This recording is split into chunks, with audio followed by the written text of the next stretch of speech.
Alors le mondial de l'auto c'est bientôt, c'est mi-octobre, un peu avant même. Et qu'est-ce qu'il y aura chez Stellantis du coup?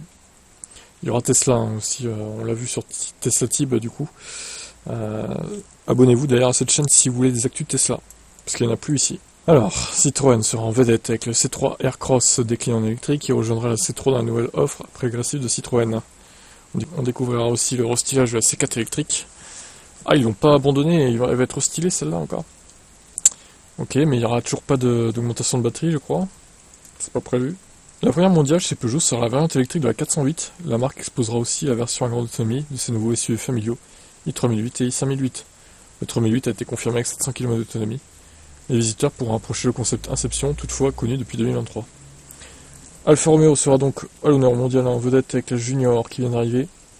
Il y aura aussi la Veloce de 280 chevaux. Mais encore une fois, 280 chevaux c'est bien, mais pour une version performance, ça aurait pu être un peu plus quand même. Parce que quand même, la base hein, d'une voiture électrique, c'est 200 chevaux, quoi. Grosso modo. Il y en a un moins, évidemment, mais elles sont un peu moins chères et puis c'est plus petit gabarit.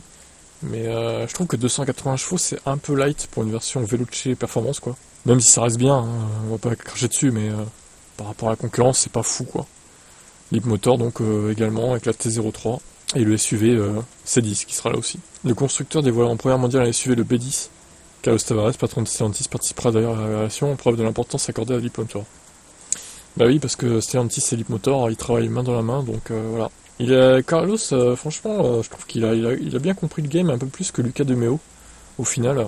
Et peut-être que c'est la stratégie de Tavares qui va payer à terme par rapport à celle de De Meo, qui essaye de vendre des VE avec des bonnes marges, on va dire. Mais au final, ça se vend un peu moins, quoi, que les Stellantis. Même si c'est pas de la merde non plus, hein, les VE Renault, je dis pas ça, mais c'est plus cher globalement. Globalement, en majorité, pas tous les modèles. Le Scénic est plutôt bien placé, par exemple. Même si à mon avis, Peugeot va contre-attaquer au bout d'un moment. Surtout avec la batterie longue range qui est attendue sur l'i3008, qui offrirait 80 à 100 km de plus que le Scénic en autonomie. Donc à voir.